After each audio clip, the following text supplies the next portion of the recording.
Tenemos el gusto de dialogar en esta oportunidad con el licenciado Ibsen Hernández, quien es un defensor, en este caso, de las causas del pueblo afrodescendiente acá en nuestro país. Ibsen, bienvenido. ¿Cuál ha sido el proceso que ustedes han tenido durante estos tiempos para poder llegar a la reivindicación de sus derechos como tal? Bueno, es importante en este caso hacer una pequeña retrospectiva de lo que ha significado el decenio de los afrodescendientes.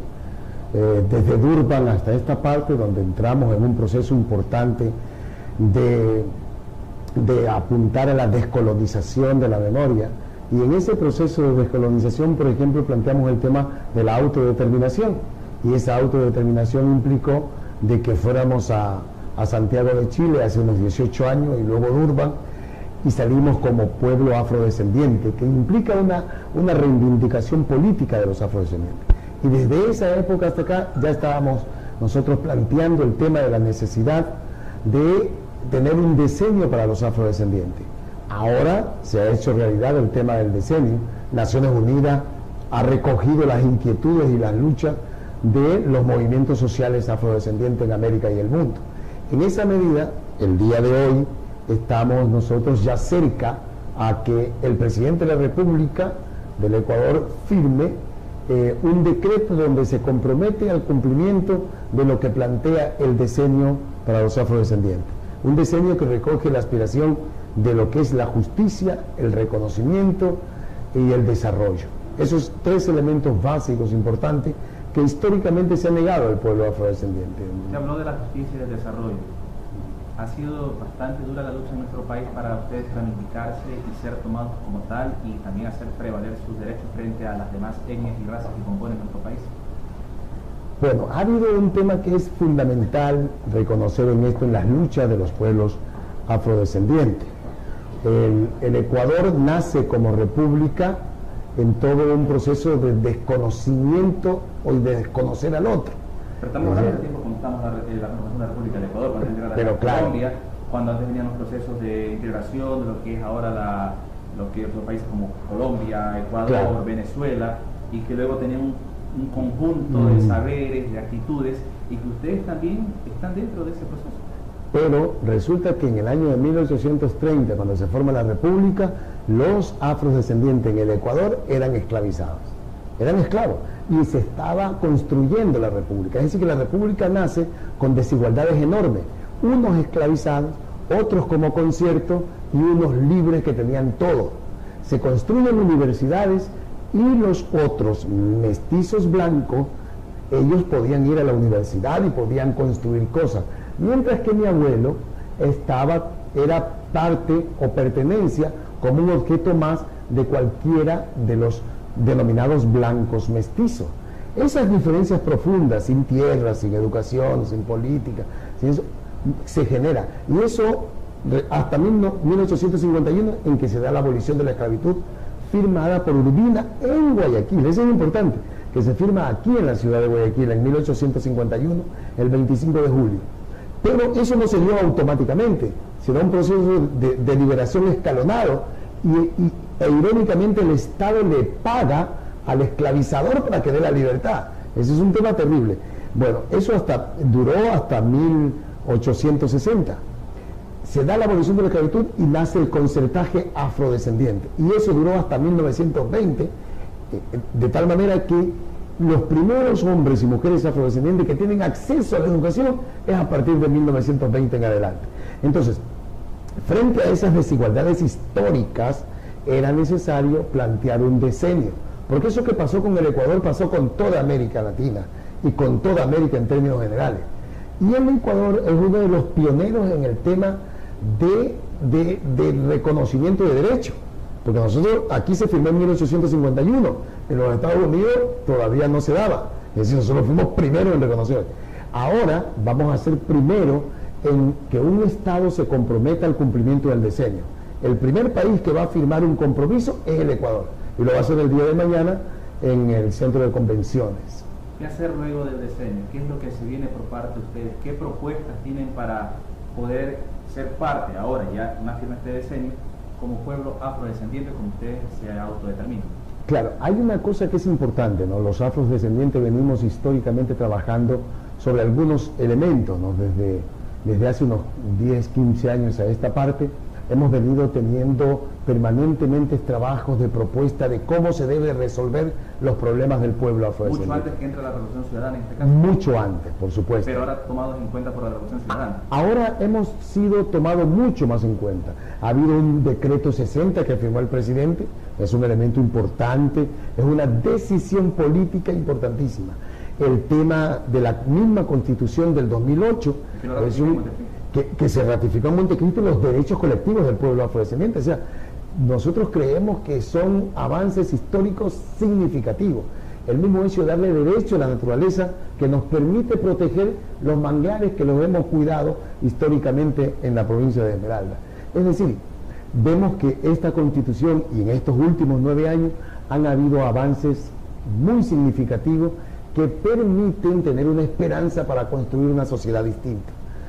En esa medida creemos que ahora, el día martes, la firma del decreto por parte del presidente es la oportunidad para que el Ecuador camine hacia la construcción de una verdadera unidad. No puede haber unidad en un país donde unos están en desventaja y otros están gozando del trabajo de los que están en desventaja. Es decir, llevarnos entre mestizos, llevarnos entre indígenas, llevarnos entre blancos y también afrodescendientes por igual. Por supuesto, es decir, el Ecuador es... ¿Hablamos de igualdad de género también? Hablamos de igualdad de género. Usted tiene que recordarse que para que la mujer tenga las oportunidades de ser considerada en las listas, ¿qué se tuvo que hacer? Tuvimos que legislar para exigirle a los partidos políticos la paridad de género, ¿verdad? Hoy ya casi es cultural. Es decir, es una torpeza ver a un partido político que en este momento diga que no vaya una mujer acompañando a un hombre. Es decir, es inconcebible, pero ya se está transformando en una cuestión cultural porque tuvimos que legislar en función de eso. Pero que tampoco de la noche a la mañana, esto lleva su tiempo. No, lleva su tiempo. Pero va a llegar un momento en que la ley de la ley de cuotas tiene que desaparecer, porque es una acción afirmativa. Porque cuando ya el hombre logre desbaratar esos paradigmas colonizantes que tenía, descolonice su memoria y entienda que el ser humano somos capaces de construir cosas y no depende de que sea mujer y no depende de que sea de piel oscura o de piel clara. Lo que va a depender son de las oportunidades y de las condiciones óptimas que la sociedad tiene que crear. Usted habló acerca de la piel oscura y la piel clara. Antes se denominaba, por ejemplo, a la persona de raza, en este caso afrodescendiente, como negro o como moreno. Pero ahora ustedes ya han cambiado ese destino. ¿Ustedes por dónde tomaron eso de afrodescendiente? ¿Sea directamente por venir directamente de África o por un proceso propio que nos caracterice frente a los mestizos o a los blancos o a los que combinamos en el país en general? Claro. Hay una cosa que es importante en esto, ¿no? Los pueblos tienen lo que se llama en derecho internacional la autodeterminación. Y como históricamente el esclavizador, aquel que fue a traer a seres humanos para hacerlos trabajar sin paga, obligados. Es decir, no es que fuimos esclavizados por ser negros o por ser de piel oscura, no. Fuimos esclavizados porque había una necesidad histórica en ese momento de construir el capitalismo. Entonces estaban construyendo un nuevo proyecto político y económico y necesitaban manos de obra gratis. Y esa mano de obra gratis tuvo que venir. Luego, entonces lo que hicieron fue decirnos, ustedes son negros. No les importó que seamos zulúes, mandingas, carabalí, las diferentes nacionalidades que habíamos en África. Y aquí hay muchos. Es decir, entonces, frente a eso, si ellos nos denominaron en función de homogenizar nuestras identidades, nosotros decimos que es necesario construir un proyecto político identitario que nos permita recuperar algunos elementos. Por eso los afrodescendientes somos aquellos hombres y mujeres de la diáspora africana que estamos fuera de África, que sufrimos la barbarie del crimen más grande que se ha cometido en la humanidad, que es el crimen de la esclavitud hacia el pueblo afrodescendiente. Murieron más de 50 millones de personas, 50 millones de personas y cerca de 400 años sometidos a la trata de la esclavitud. O sea, no es cualquier cosa. Es decir, yo veía en un programa donde se recordaba el crimen de Franco en España, 40 años sometido, y eso fue una barbarie. Eso multiplíquelo por 10. Es decir, lo que se hizo Hitler contra el pueblo judío, que es una barbarie grande, eso multipliquémoslo, y no queda corto, multipliquémoslo por 6. Es decir, lo que se hizo contra el pueblo afrodescendiente es un tema realmente grave y profundo. Por eso decimos que lo que se está haciendo es una acción de reparación. 10 años es poco, pero sí en estos 10 años sí podemos lograr que el ser humano, que los mestizos, que los blancos entendamos que la sociedad tenemos que construirla con todos. Entonces, que de aquí dé como resultado un Ecuador unido, capaz de entender la dinámica de un cambio de la matriz productiva, y que entendamos que yo no puedo estar tranquilo si a mi lado no está el indígena, o no está el mestizo, o no está el blanco, o no está el cholo. Tienen que estar todos, tiene que haber la inconformidad frente a todos los procesos. Si yo como hombre afrodescendiente estoy en un espacio y no veo si estoy en una administración y no veo mestizos, indígenas, tengo que preocuparme, tengo que decir qué pasa y tengo que salir a buscarlos. Si en una universidad no hay afrodescendientes, hay que hacer algo para que estén ellos. Y hablando de eso, de aquello, ¿cuántas nacionalidades conforman lo que es el pueblo afrodescendiente, al igual que también hay en los pueblos indígenas y también en los pueblos de la región amazónica de nuestro país? Mire, otra vez alguien decía, no, es que ustedes los afrodescendientes son uno solo. Pero sabemos que no es así. Sabemos que en la no. práctica es diferente. En la práctica, lo que sucedió es que en el proceso de esa esclavitud barbarie y brutal, que duró cerca de 300 y pico de años hasta la abolición de la esclavitud, y luego vino el tema del concertaje como una cuestión de una esclavitud más suave, porque el tema de la esclavitud con los indígenas terminó en 1530, y de ahí se abolió la esclavitud para el pueblo indígena, y entraron ellos en una etapa de concertaje o una esclavitud más modernada, donde le permitieron conservar su lengua y todo lo demás. Pero al pueblo afrodescendiente trataron durante más de 300 años homogenizarlo, ¿ok? De tal manera que aún tenemos los Carabalí. No es solamente un apellido, es una nacionalidad, ¿ya? El Congo no es solamente uno, es una nacionalidad. Pero hay tantas nacionalidades y pueblos en el pueblo.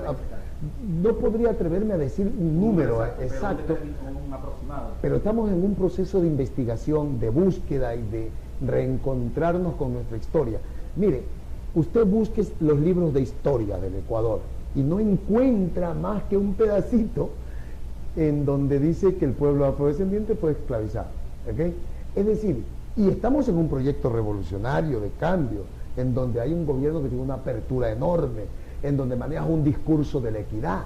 Aún en la educación estamos en una franca lucha de hacer que los compañeros que manejan el tema del currículo entiendan la necesidad de incorporar la historia del pueblo afrodescendiente. Aún en el Ecuador seguimos enseñando historia universal vista desde Europa. Para poderla incorporar también necesitan que ustedes en este caso tengan los elementos sustanciales para que puedan ser impartidos. Porque tenemos una línea general, pero no la línea específica en este caso. ¿Sabe una cosa? Tenemos todos los elementos. ¿Dónde están? Todos los elementos están ahí. Hay material bibliográfico, hay en el archivo histórico, de Guayaquil, hay material en el archivo histórico de Quito. Yo le diría a usted, si usted se mete en el internet, va a encontrar una cantidad enorme de materiales subidos. Ahí sí tendrá la nivel de lo que se da. Claro. Pero usted, en este caso, como Ibsen Hernández, está preparando también ese material, toda esa investigación para que también demostrara al pueblo afrodescendiente y al ecuatoriano en general lo que ustedes están en este caso promoviendo, la justicia, el desarrollo y la equidad de género. Claro. Mire, hay una cantidad enorme de personas que pueden. Yo le voy a nombrar uno. El maestro Juan García Salazar. Es un investigador, es un hombre metido en el tema, ha escrito una cantidad enorme de textos, y Juan le dona todo su material investigativo a la Universidad Andina, a la Andina, y ahí el Fondo Afroandino es con el material del maestro Juan. El Centro Cultural Afroecuatoriano tiene mucho material. Hay otros escritores, ¿no?, que están como Juan, el hermano Juan Montaño, que ha escrito algunos materiales. Nosotros estamos haciendo algunos trabajos de investigación. Lo que ha faltado es que hayan políticas públicas dirigidas a desarrollar y a escribir la historia del pueblo. Porque pero todo si eso... no las hay, pero usted las puede realizar en este caso. Sí, pero todo eso está ligado con recursos. Y lamentablemente el pueblo, recursos económicos. Y eso va a dar el decenio. La firma de este decreto por parte del presidente implica entonces hacer políticas públicas o hacer que las políticas públicas del pueblo afroecuatoriano sean incorporadas en el plan de desarrollo, en el plan que se emplea y las incorpore.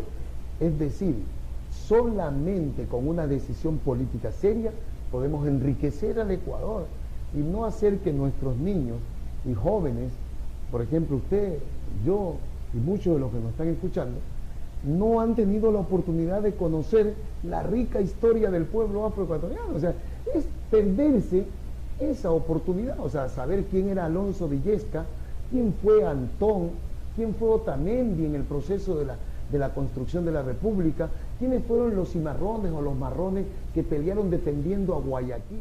Bien, hemos tenido la oportunidad de